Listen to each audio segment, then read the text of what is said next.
Pourquoi Ankara a-t-il désigné capitale de la Turquie au lieu et placé Istanbul? Ces choix et stratégies initiés en 1932 reposent sur des considérations de sécurité, de centralité géographique et de modernisation nationale. En écoutant ces podcasts, vous découvrirez les raisons principales historiques et politiques de cette décision. Alors, chers mes amis, bienvenue à notre podcast, Gouffra Podcast. Aujourd'hui, on va parler de ce sujet très important. Ankara est capitale de la Turquie, au lieu d'Istanbul. Maintenant, on va entrer dans notre introduction. Ankara est capitale politique de la Turquie. Suscite non seulement la curiosité pour ce statut inattendu face à la grandeur historique d'Istanbul, mais il y a une question importante et centrale qui est méritée de poser. Pourquoi Mustafa Kemal Atatürk a-t-il choisi cette ville en 1907 d'Allah exactement de 1932 comme un centre névralgique d'un Turquie moderne? Mais tout simplement, on va parler les raisons historiques et stratégiques de ces choix-là, ainsi que le développement Ankara maintenant, notamment son centre Kizilay. Nous comprendrons mieux les enjeux de ces choix décisifs. Basons maintenant les raisons stratégiques de ce choix d'Ankara. Tout simplement, le choix d'une capitale n'est pas seulement un choix géographique, mais aussi un acte et stratégie politique. Chers mes amis, Ankara a été choisi pour sa position centrale et sa sécurité.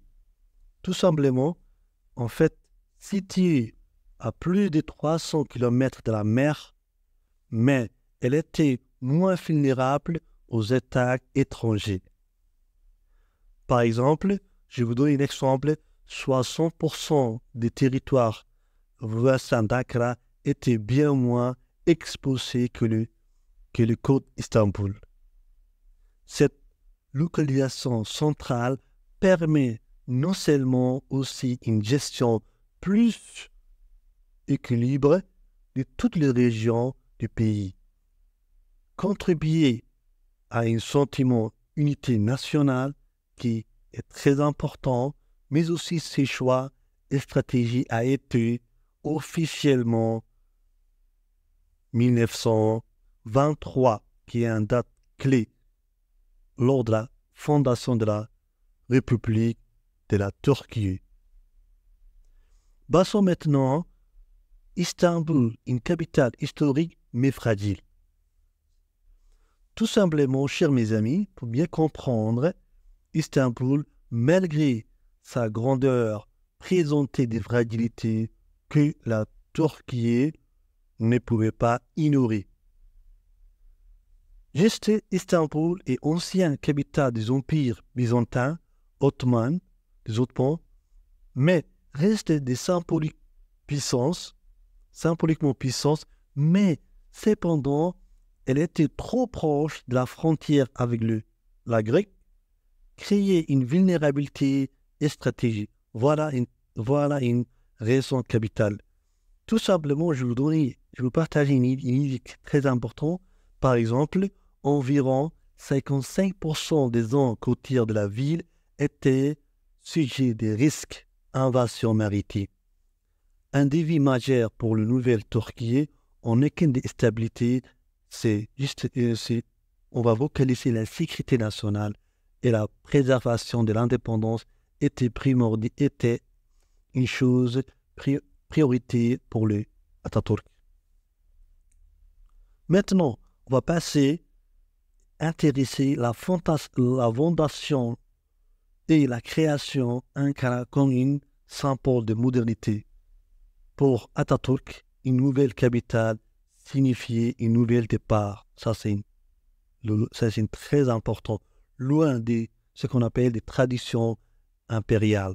Ankara représente également ce qu'on appelle un espace vierge, nouvelle page, nouvel chapitre, idéal pour bâtir, construire une nouvelle capitale moderne. Mais, chers mes amis, pour mieux comprendre, au moment de sa fondation, la population d'Ankara ne représentait pas que ce qu'on appelle 30% de celle d'Istanbul, montrant qu'il était loin d'être au centre de pouvoir et de culture. Mais tout simple pour mieux comprendre, ces choix symbolisaient l'ambition Atatürk et de construire une Turquie contemporaine, ce qu'on appelle. Tout simplement loin des influences impériales d'Istanbul. Mais il y a une chose très importante, ce tournant a été marqué par des réformes modernes, particulièrement dans les années de 1930, qui était une date clé pour bien mémoriser. C'est 1930. Passons maintenant le centre-ville de Kızılay est un cœur administratif social. Kızılay, le quartier qui incarne, je vous dis, le cœur administratif et une capitale plein de croissance.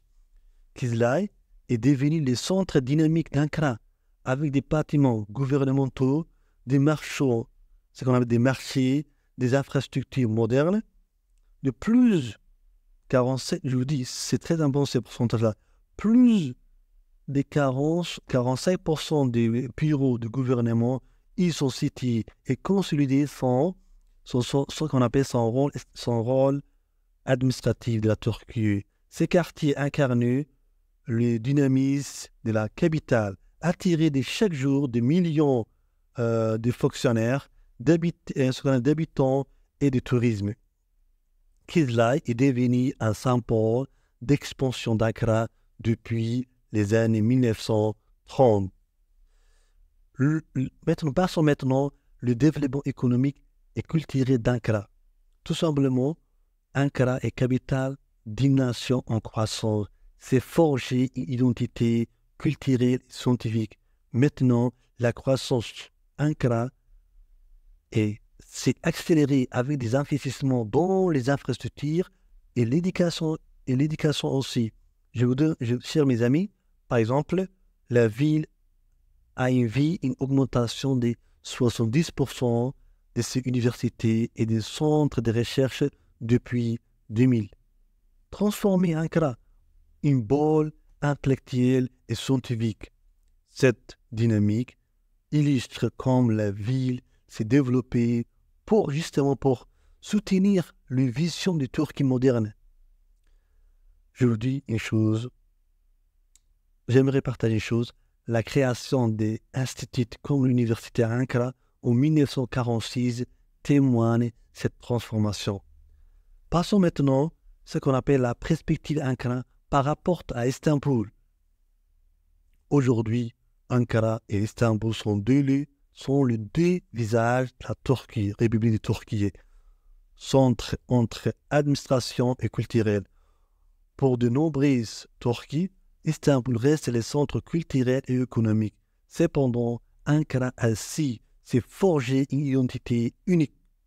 Selon un sondage récent, ce qu'on appelle 65% des habitants voyant Ankara comme une modèle gestion administrative stable et organisée. Illustrer son rôle tant qu'une capitale administrative et politique. Mais cette perspective montre l'importance de la dualité entre les deux villes et les rôles contemporains dans les identités. Maintenant, nous allons arriver à notre conclusion qui est, on va conclure maintenant notre sujet, notre thème aujourd'hui, ce podcast, le choix d'Ankara comme une capitale symbolise la volonté de tourner, ce que je vous dis, une page et bâtir, construire un avenir nouveau pour la Turquie, la République de Turquie, au-delà des atouts, au-delà des avantages de stratégie et sécurité, la ville représente une modernité et une unité nationale représente pour Turquie. Aujourd'hui, Ankara continue de croître, ce qu'on appelle de croître, augmenter, croître, incarner les centres administratifs et de la Turquie témoigne un choix et stratégie qui est très important. Maintenant, je vous dis merci d'avoir écouté ce podcast. Je vous dis à la prochaine fois, un autre sujet qui est très important. Au revoir.